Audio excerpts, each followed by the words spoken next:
Hello, Martin here from Gemini Connect, and I'm here with another video. This time it's a topic which is near and dear to me, and it's the topic of having children. And I'm a new father as of recently. I have a 3-year-old and another baby just now. So I have a lot of thoughts about that. And I also think it's going to be a very hot topic coming up, the topic broadly of having children on a societal level. So share my thoughts about my personal experience, and I'll talk about the implications and the discussions which I think we're all going to have as a society on this topic. So let's begin. First of all, like I said, I just had children rather recently, and in my opinion that's actually rather kind of late. It was in my 30s, and because of that, I started trying around mid-30s, and I would say that's a little late, but I can explain how that ended up so, and speak about many other people in my generation who are going through this. And we will take a walk here through the neighborhood of Capitol Hill in Seattle, which is where I used to live when I was single and I had no children, and it should tie the conversation together well. So going back a bit, I am from Bulgaria originally, and Bulgaria is actually famous for being the country which initially suffered the largest drop in population, so-called demographic decline, and that happened through the age of communism. And because of that, it was interesting experience growing up there, which I also talk about. Okay, it's quiet now. So backstory, yes, I moved from, at the time, the fastest demographically declining country in the world, and I had grown up into a family of 2 children and 2 parents. The family stayed together, rather a pretty normal situation for that generation. And I moved here to the USA. I went to college. I lived a bit north, and then as soon as I was done with college and I got a job in the middle of the city, I moved to this neighborhood here, Capitol Hill, and I was in my early 20s. And I moved here in particular because at that time I wanted to be where there was the most going on. I wanted to be going out a lot, partying, and I wanted to meet people all the time. And for that, at the time I lived here, this neighborhood was great. And I lived here for 4 years before I moved away and went to Queen Anne in a different stage of life, I'll also mention. So in that early part of my life, and I am a millennial, so I grew up with a lot of the same narrative and overall just the influences that millennials did. So when I was in my early 20s, I was actually very much against having children as an idea, or even the notion of it.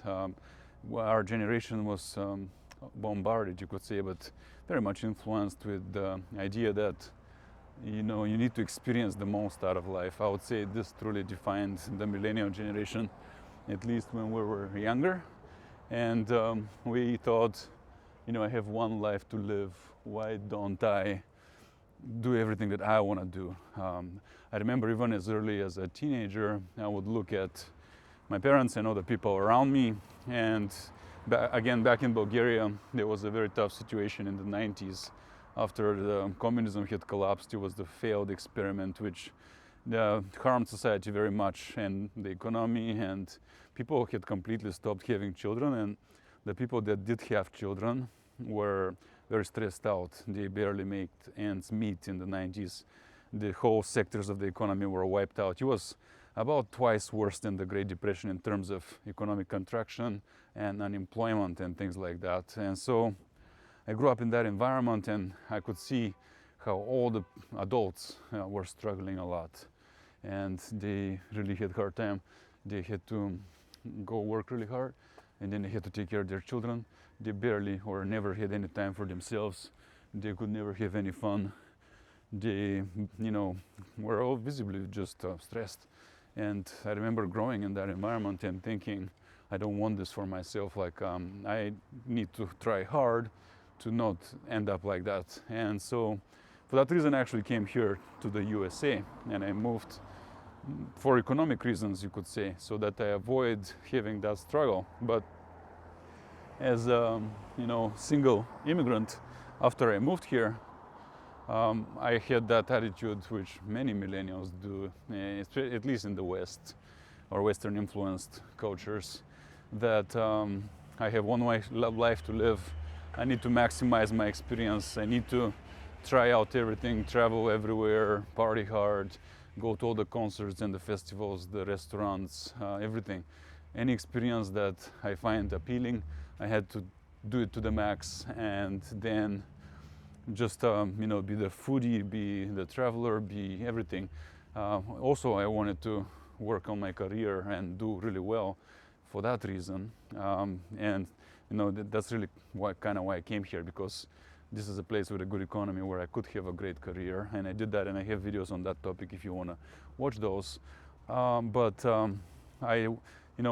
all these priorities, I was not at all thinking about having children in my 20s. And traditionally, actually, people started having children in their teenage years, and later that shifted to their 20s, and then mid-20s, 30-something. Now, for millennials, it's actually become like mid-30s. So I'm in no way an exception that I had my children in my mid-30s. And I'll talk about more broadly why that is happening, but I do think it's because of how our generation was raised and what values were instilled in us. It was, in a way, a narrative of extreme personal freedom and extreme individualism, where there was no true emphasis on procreating truly, or a sense of duty that you need to create the next generation of society for the sake of your people or your country continuing on. Because, let's be honest, if you do not procreate, you leave nothing behind, and if everyone doesn't procreate, it all goes away. In one generation, there will be nothing. And that is actually rather scary, but it's not at all far-fetched, because we're seeing that happen to entire countries at the moment. And I'll get to that in a bit as well. So I do believe that's the source of why it was all delayed. I didn't at all think about that for a long time. It took until my mid-20s to actually meet my current wife. And at first we met, we dated, and it wasn't either on our agenda to talk or think about that. We wanted to travel, we wanted to start a business, we had a lot of things to do, including we taught ourselves how to make videos and run a media business, and we ran a tourism business. We traveled extensively. We had a business in Belize, for example, in Central America. We did all kinds of things like that. And by the time I know it, I was over 30 years old. I was heavily into my career.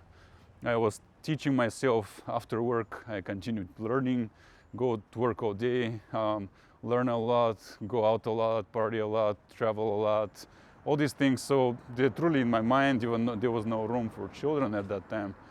And really something like a biological clock, I think, even in a man like, in me, that actually affected me psychologically. Around the time I turned 30, I actually started thinking about it, and it kind of started becoming this like a prominent thought for me in the back of my head first, and then it started coming more and more to the front. And why that happens, I think there's a great deal of maturity happening as you pass 30, because I also think humans, we can make it to these older ages that we do normally nowadays, but humans actually used to live more like 30, 35 years old in most of our existence. So that was actually rather an advanced age when you hit 30. And 30 for me was actually, kind of like it is written in the books about, or the narrative goes, the rumor goes, as soon as I hit 30, it was like, oh wait, I do need to buy a house, I do need to have a family, I do need to get married, I do need to have children. All these traditional things which I had shunned in my 20s, and in my teenage years I had observed the adults and the older people struggling with, and I was saying how I'll never end up like that. That was like a motivation for me. It actually came to the forefront in my mind, and I started thinking, hang on a minute, I have to actually do this, and time is actually slipping away. And it was internal, it happened on its own. I didn't really take steps towards it or something, it just woke up in me, it activated. I believe it is innate, and it wakes up in people, and some people suppress it. For example, that's why so many people are now pet owners and so on, and so many people are also on antidepressants or other substances because they're suppressing their natural instincts, you know, because this is all natural. If you are in nature, you wouldn't even think back. This would just happen like it does for all other species. And it happened with humans for all our existence. But as you become civilized, you enter society, all these other influences start actually, in a way, undermining your instincts. And then on top of that, nowadays people have the option of contraceptives and whatnot. So what we have seen is that the birth rate has plummeted. It has gone from something like 10 to 5 children to 2, and now it's going towards 1 per couple. And that is actually rather scary, because that means every generation is half the size of the last one, rapidly shrinking, and there are seriously negative implications with that, which I'm going to examine in a minute here. But back to my story. When I was first here in this neighborhood, that was when I was young, and in this neighborhood, this is the lifestyle, basically, this Capitol Hill neighborhood. It was just, at the time I was here, it was very much a millennial thing, when we're all in our early 20s and young, and it was all about practically being a bohemian. Really partying was the main thing, or the goal of your life in a way. You wouldn't actually prioritize anything higher than that back then. But since then, things have changed actually, and even the younger generation no longer do that very much. I've read and I've talked to people from the Generation Alpha or Zoomers, and they actually don't go out all that very much. Possibly they were affected badly from the last 4 years with the virus and all that kind of stuff. And then there's social stuff and social media and just the political landscape, and basically there's also a mental health crisis, and even a physical health crisis. And what we have ended up with is that even that culture where we used to party hard and go out a lot and all that, in a way that exhausted itself. It was a very bohemian thing, but what it was so self-indulgent that after it wore out, we actually end up in this kind of like harmed phase, or whatever you call it, damaged phase, where now society is actually not even functioning all that much. The big parties and all that kind of stuff have stopped. And this neighborhood has changed a lot. And to be perfectly honest, now you couldn't pay me to live here. And also, I myself have changed, and that change happened pretty quickly. As soon as I lived here for 4 years, it was great and had lots of fun, but I started noticing there was actually like a creeping economic crisis around me. All the people here were totally broke in the end of the day, or very much so. And then 2, there was a mental health crisis brewing, like I mentioned. I actually had a roommate totally lose it for a number of circumstances I'm not going to get into, but his mental health was quite affected. And I then spent a week at another friend's apartment who was out of town, and he was right in the mix over there where the most partying and clubbing and crazy stuff goes on in this neighborhood. And I was there for a week. I had just seen my roommate go through a terrible episode of mental health crisis, and then I was there looking at my surroundings in a very busy place and just being able to observe a lot of people. Friday, Saturday night, the whole place would fill up with hundreds of people going out, stuff like that. And I looked around and I was like, you know what? This place doesn't look very healthy mentally, in the way people behave, and they just are kind of addicted to many things, and it just didn't seem right after a while. And I was like, I want to go to a more quieter place with a slower pace of life, and probably meet a girl and be more kind of settled. And so that is what I did. I moved away from here and I went to Queen Anne, and shortly after I met my girlfriend that is now my wife, and with her we moved in together. and we were living together in Queen Anne. It was a different episode of life at that point, and ultimately that led to getting married and having children. And I would say that it's a huge part of it all. Meeting the right person is extremely important for all this. You really do have to meet the right person to have children with, to not have any regrets, or you can even ruin your life if you have children with the wrong person. And I think that has a lot to do with why people are actually fearful of having children and reject it a lot. But beyond that, there actually is a very negative propaganda going against having children these days that I'm going to get into next. So after I learned more about this, I realized, I'm not the only one that felt this way about, oh, I don't want to have children, I just live for myself. I just need to have all the fun, do all the things that I've always wanted to do, and then I'll think about that maybe. But some people never ever get to that part, or it's too late, or they never meet the right person, etc. Time actually caught up to us millennials. At first you're young, you think you can run forever, and time is infinite, but it actually caught up to us, and many millennials are about approaching middle age, I think. Though these millennials are mid-40s now, and that's pretty crazy. So, that kind of the finiteness of life catches up eventually. And so I truly believe actually the cultural influences and just the social influence, even political agendas were such in our lives as millennials that they predispose us against having children, and we were all actually told, no, go live for yourself. And in fact, a whole lot of the narrative was that you shouldn't have children because the earth is overpopulated and human activity leads to things that will destroy the planet, like environmental crisis and global warming and pollution and all kinds of stuff. And so we were told everything's humans' fault. Humans have now become the vermin and the virus of the world, and you as a human now, the responsible things to do is not to have children, but the opposite, and to save the planet from yourself. That actually became a very common thing to think in our lifetime, of all generations. And because of that, I think many people were swayed by that, or delayed to the point where it no longer became feasible to do anything about it after. But there's another simply cultural narrative that my entire life I've been told how hard it is to have a child. And this is actually the main part of this video, the main point I want to make.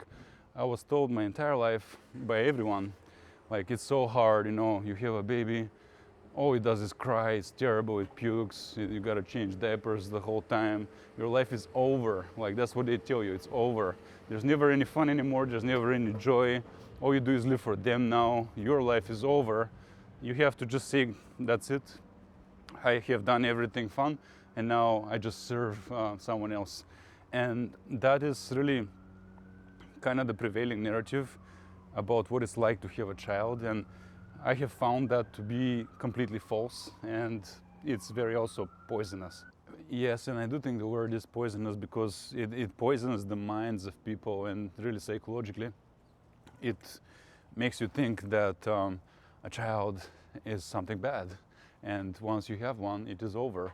And in schools and stuff, we were barraged with narratives about how we must never get pregnant, always use the contraceptives and stuff like that. The child being born would have been the end of the world, and your life is over, at least yours. There was massive campaigns against teenage pregnancy, for example, and so it all basically piped into this whole idea that you should delay as much as you can, have as fewer kids as possible, maybe even zero. And that's actually a huge anomaly. There was never such a thing before. And so here our generation finds itself in mid-30s, mid-40s. Many people actually have not had children. The term for that is deferred fertility. because a lot are having them late now. Used to be people had them in their 20s primarily, and now that's become primarily the 30s. So there's supposedly like deferred fertility bump from that, but it actually doesn't show in the statistics. It's not really deferred. Many people actually couldn't do it at all, and our fertility is plummeting as people.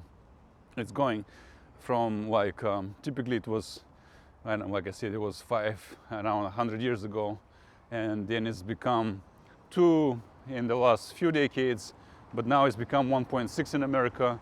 But in places like Korea and China and Macau and so on, Hong Kong, it's become a quarter child per couple, which means in a generation or two, those people will go extinct because they shrink in quarter. Every generation they shrink in quarter. And it's not just that they shrink, but the old people start vastly outnumbering the younger people.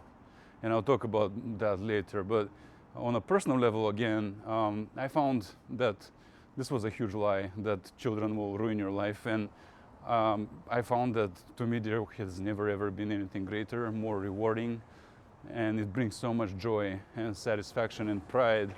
And actually, it's kind of funny, but I had been listening to Bob Marley's son, Damian Marley, and Bob Marley famously had something like 13 children, and he had many. And I think in his Rasta religion or tradition, it's emphasized to just procreate. I think they believe in the Bible where I think it says God told people to go and basically cover the earth, procreate. And you can find many such religions and sects actually take that literally and take it on to have as many children as possible. So the old way, the religious way, actually contained an urge to go and have children. And Damian Marley's son, or Bob Marley's son, Damian, he has a line in one of his songs which says, if you're 35 and you don't have a child for your joy and your pride, you're in too deep.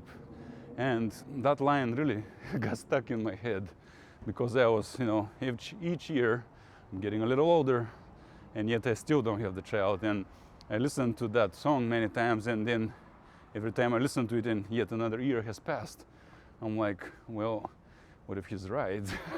What if actually that is something very major that needs to be done?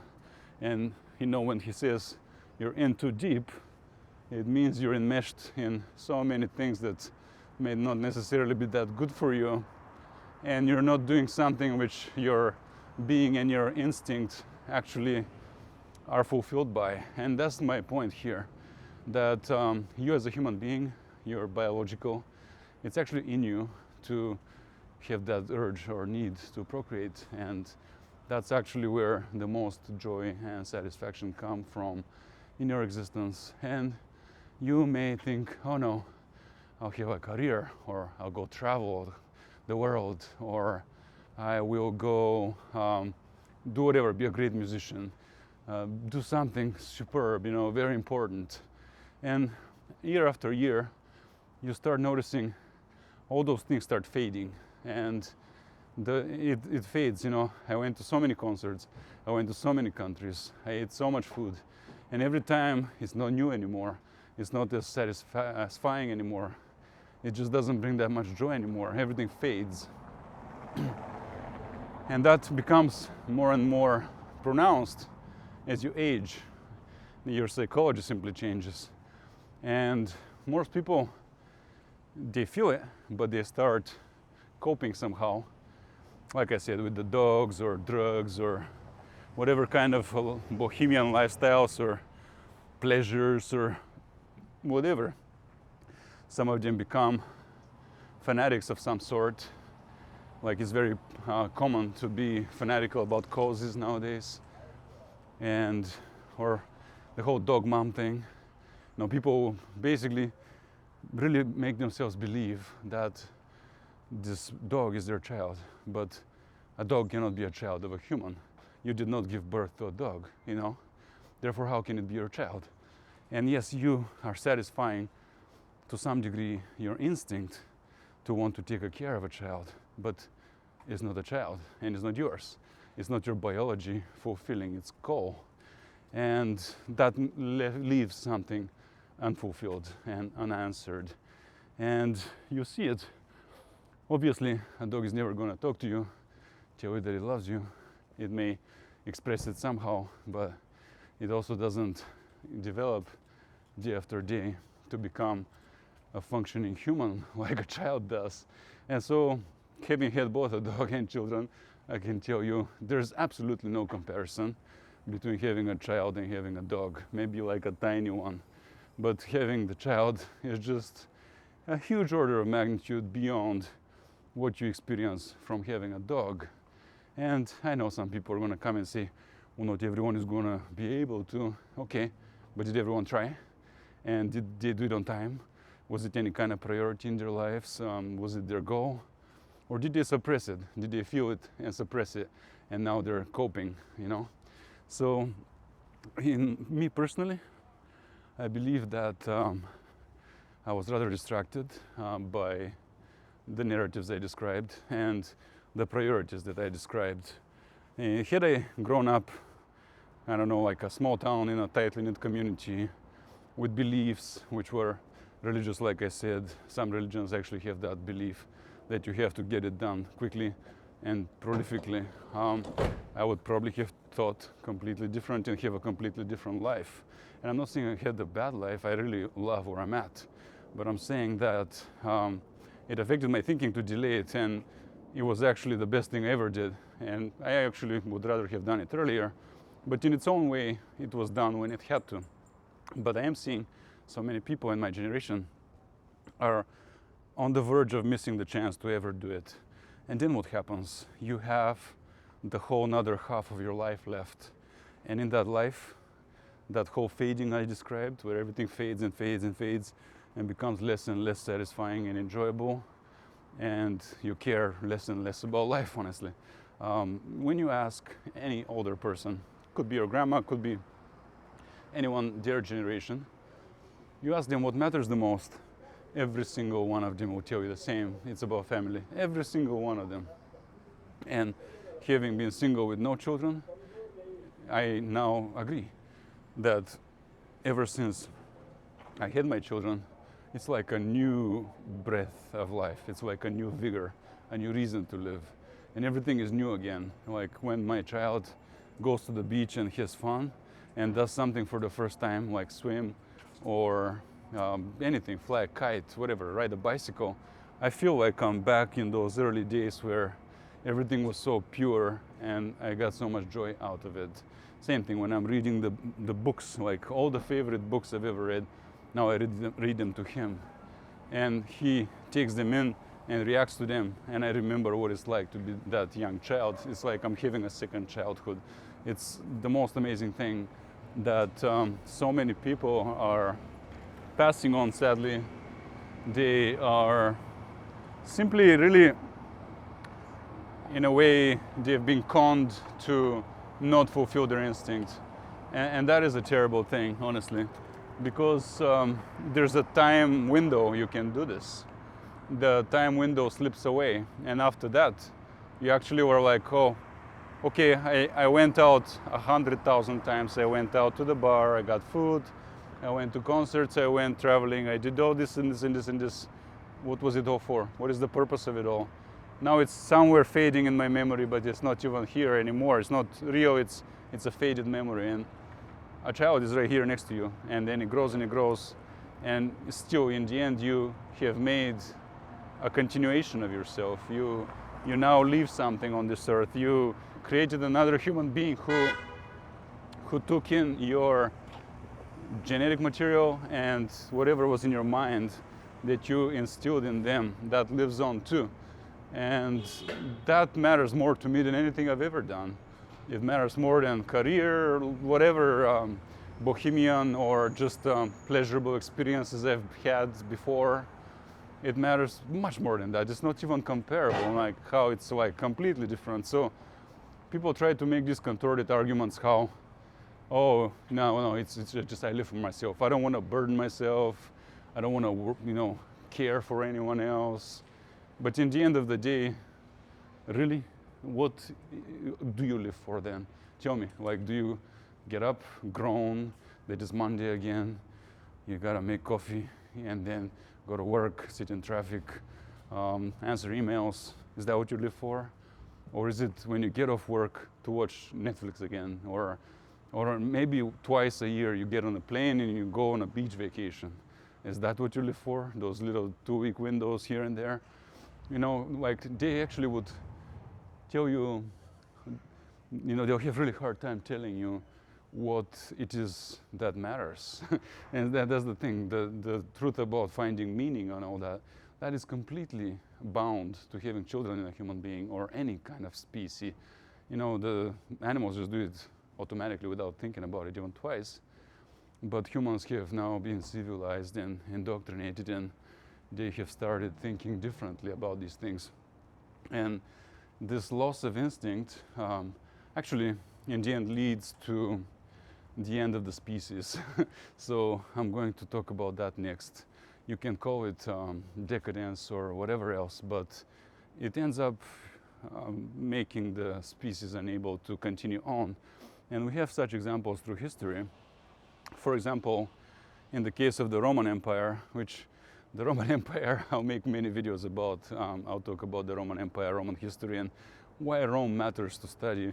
But in the case of Rome, we have a prime example of a society which was on top for centuries. And when that society became hedonistic and just started only caring for their pleasures and individual experience and individual power and so on, they then stopped having children.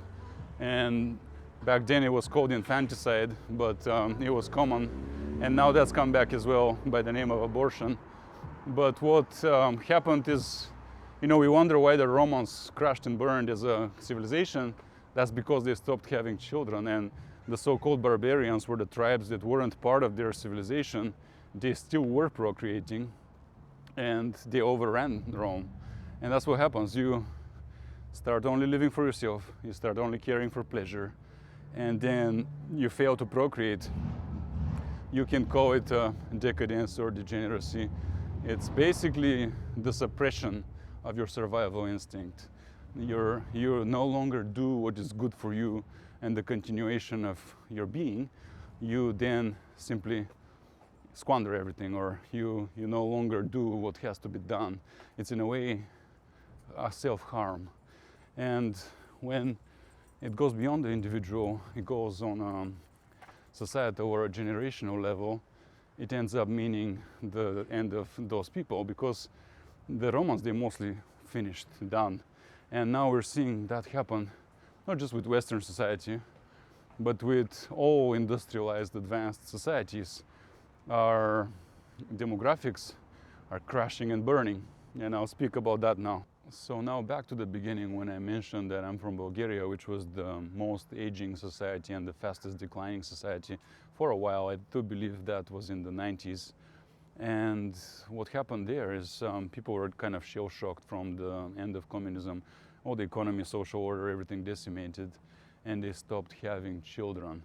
And I think back growing up in the 90s, I had not seen a pregnant woman in years, and it was a shock to me to see one, because you know, you see their belly is big, and or then you see a little baby. I had not been exposed to babies my whole childhood. There were almost none around me. And that, looking back, that actually is a shocking disaster. But back then it felt normal. You know, that's what this was. I didn't know any better.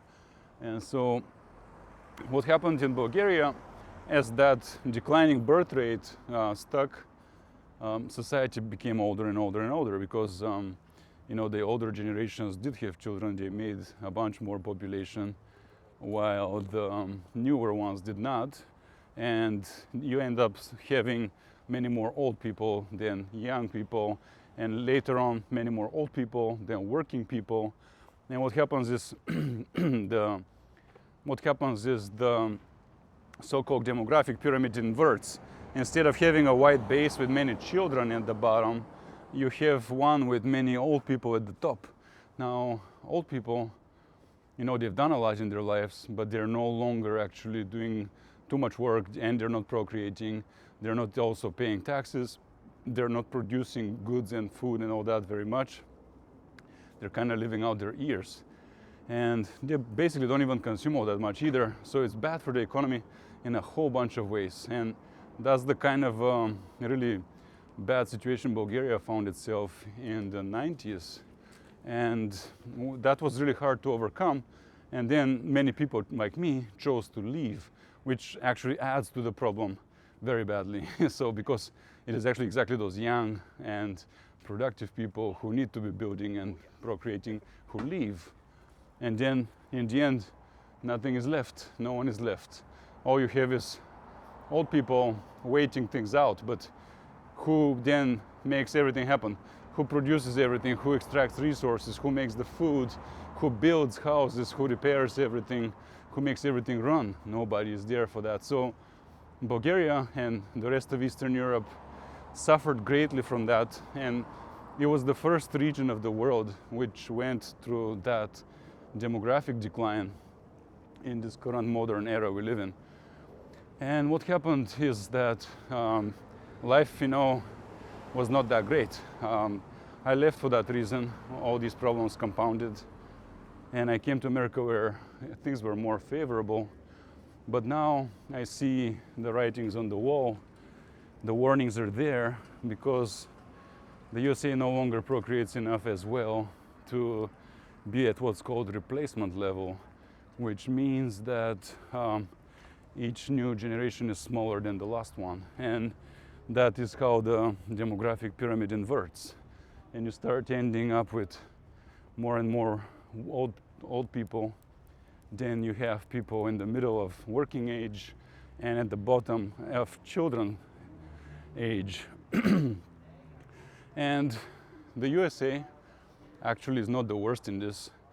The rest of Europe soon followed Eastern Europe, and at the moment few of them actually have any meaningful procreation rates, fertility rates, and are approaching really bad numbers like 1.1 children a couple in places like Poland and I think Spain, 1.2 or 3 in Italy. And these are countries which have done such great things in world history. Italians, for example, they invented everything. All the culture, all the food, all the music, the Renaissance, the Roman Empire, everything, the Italians did it. And if the Italians are not procreating, that means there won't be any more Italians. Who's gonna be creating the next culture, the next everything, like the Italians were for centuries? Think about that. And so you have the same with the Spanish, you have the same with the Germans, and they're diminishing and diminishing every generation. And it doesn't end there, because in Asia, Asia had this great rush to catch up to the West. And indeed, in a lot of ways they did, and even surpassed the West in terms of development and urbanization. And lo and behold, now Asia has the worst by far fertility rates in the world, where places like Korea and others have a third of what it takes to keep the population stable. That means in every generation becomes a third of the size of the one that gave birth to it. And you just need a few generations to cycle, and you have an almost extinction level population collapse. But not just that, but through it all, it's ever worsening. So you have this feeling of every year everything is worse, everything is terrible, and there's doom hanging over your head. So it makes you just want to leave or not procreate yourself, and it's like a self-reinforcing, self-feeding loop. And that's really the danger. And the speed in which it's happening in Asia is astounding, to the point where it has become a huge shock. And people really, they don't know what to do about it. It's actually a lot of perplexing reasons that cannot truly be analyzed fully yet, that they haven't been able to actually find out why it's happening and what is the solution. But now at least there's some agreement that it is an issue. So I'll speak more to that in a bit after I get out of this area. It's very loud and crowded here. And now we are starting to have some countries and societies which have gone extra badly off the deep end with that. They've been hit incredibly hard by this kind of population decline. Some of them are like Japan or Korea or China, Russia, and many in Europe. They have tried to counteract that and try to analyze why it's happening and what is to be done about it. And the scary thing is that nothing has truly worked about it. And they've tried to give cash incentives and tax incentives and social welfare help for people who have children, etc. I've even heard one where if you have like a fourth child, you're exempt from income taxes for life and stuff like that. And you know, that sounds huge, but then when you look at the numbers, hardly anyone actually is getting to that level, and it starts to make you wonder, why is this happening? Meanwhile, in countries like the USA and others, the prevailing policy narrative is actually the opposite. It is aimed at still telling people to have less children because, you know, again, back to the narrative that humans are the destroyers of the earth and the virus and the vermin, and we need to have less. And so here the policies are such that they actually suppress the birth rate, and very successfully actually, especially in the last several years after all that happened. Birth rates have crashed from something like 1.9 or 8 to 1.6. And those might sound like small numbers, but actually the impact is huge over generations. And so now we're missing a whole lot of the way to 2.1, which is what's called replacement fertility rate. And this means we cannot keep things up as are, you know. That means every generation, for example, the boomer generation is the biggest. What happens when they all retire? Well, there go many doctors, business owners, construction professionals. Much of the expertise we have is gone, and it cannot be replaced. For example, famously, not as many millennials have gone through the extensive schooling that it requires to be a doctor. And you know, since millennials wanted to live the good life, that was their whole MO, our motto. Why try super hard to be a doctor when you can be like, I don't know, Instagrammer, YouTuber, and then live the good life that way. So famously, we're having a doctor shortage, but there are many other kinds of shortages actually, and they're about to get worse and worse as the baby boomer generation fully exits the economy very soon.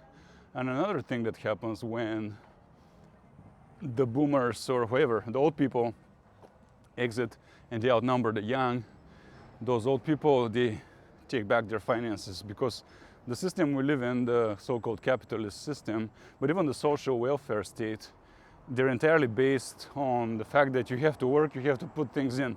You put in whether taxes or investments into the system. And for example, the boomers have done that, and famously were the wealthiest generation ever, and now we cannot match their wealth. What's happening is that there's no one to replace the capital. And so now we're entering an era where the economy is shrinking, and every year there's less opportunity and things like that. And this is really what you're looking at in a prolonged demographic decline. We have seen it in Japan. You know, they were the first, the Japanese, who followed Eastern Europe into this decline. But again, then it was Western Europe, then it was Canada, then it was East Asia, and then now we're seeing it across the entire planet. Even Latin America has crashed. Some countries in Latin America, like Chile, it looks like such a sharp, like a dazzling demographic collapse, where they go from having comfortably 3 kids per couple to under 1.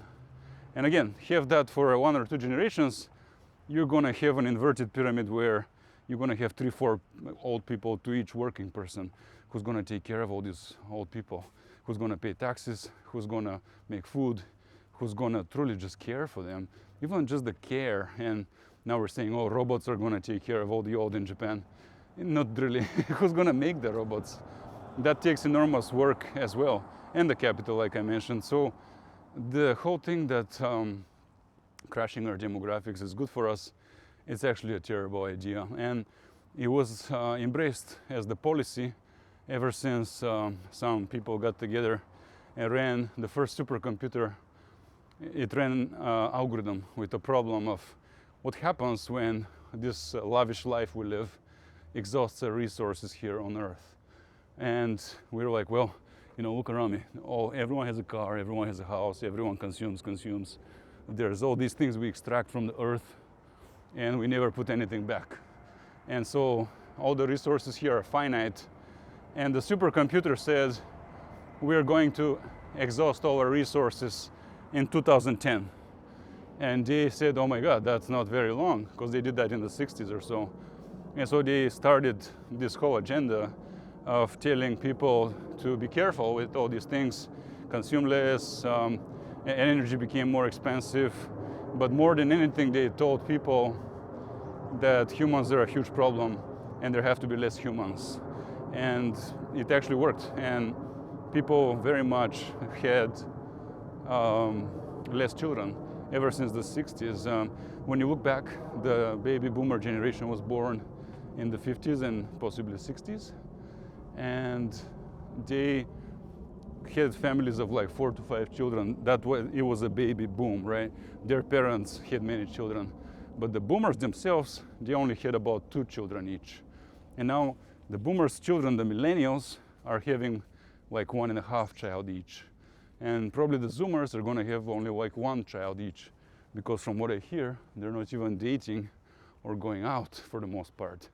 So you see how every generation now is having less and less children, which means for every generation, there's going to be less and less new people born, less and less workers, less taxpayers, less expertise, less capital, less everything. And it just makes everything worse for everyone. So the big idea has been that, okay, well, if you have a good economy, like America does and some other countries, you can keep it running with immigration. However, what has happened is that the entire world is now about to run out of people.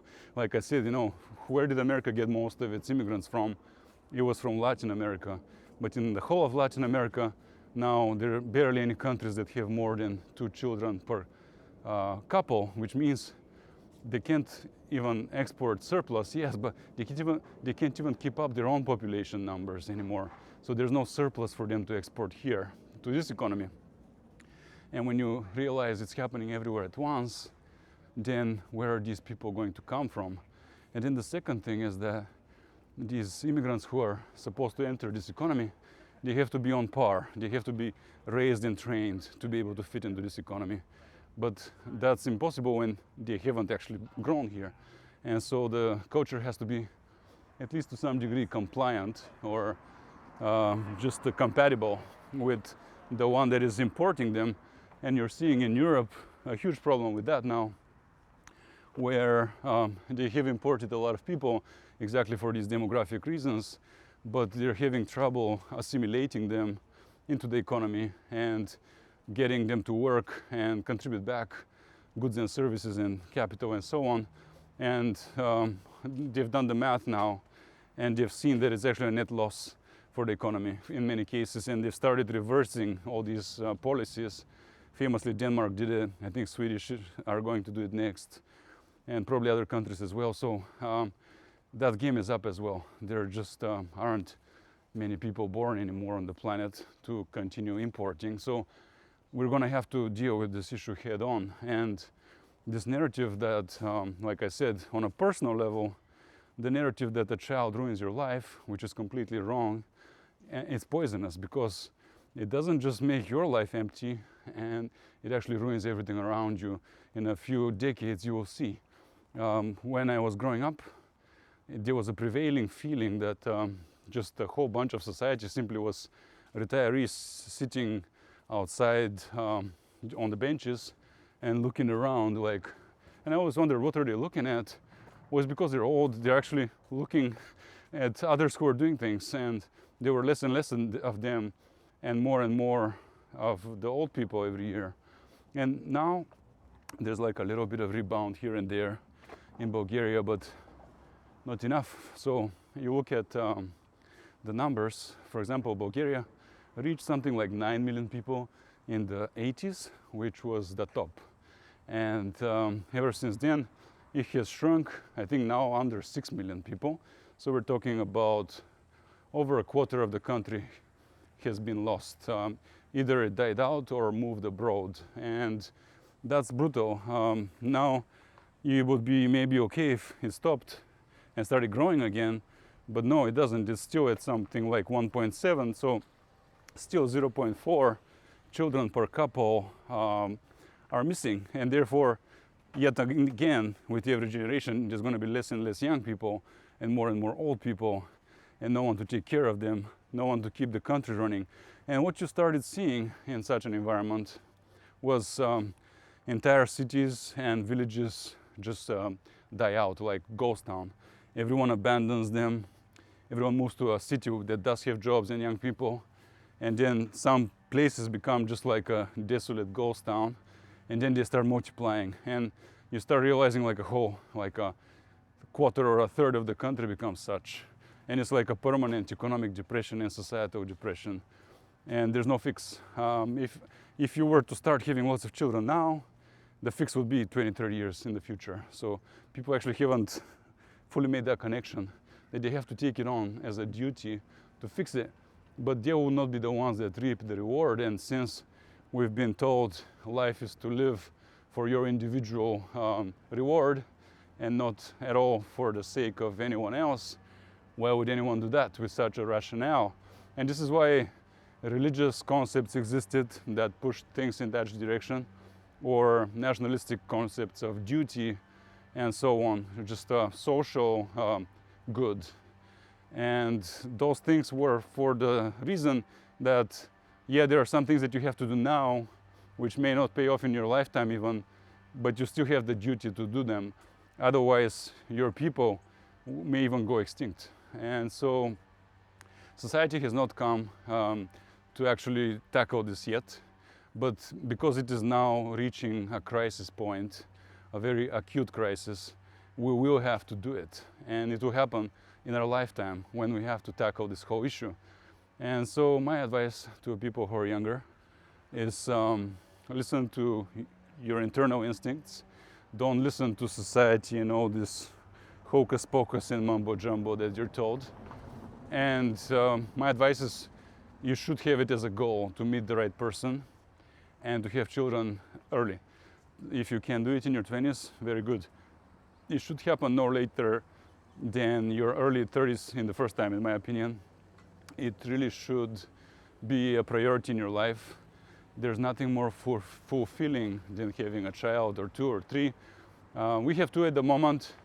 I feel like because we started late, that's probably how many we'll have. But I would have definitely chosen, if we had started earlier, to have probably 3 or 4. And that's the thing. You run out of time much quicker than you thought you would. When you're young, you think, oh, I have all the time in the world. I still got things to do. And then it just vanishes. It's gone. And you have no time anymore. And you're like, oh, where did time go? And when you have children, now the time speeds up like times 10.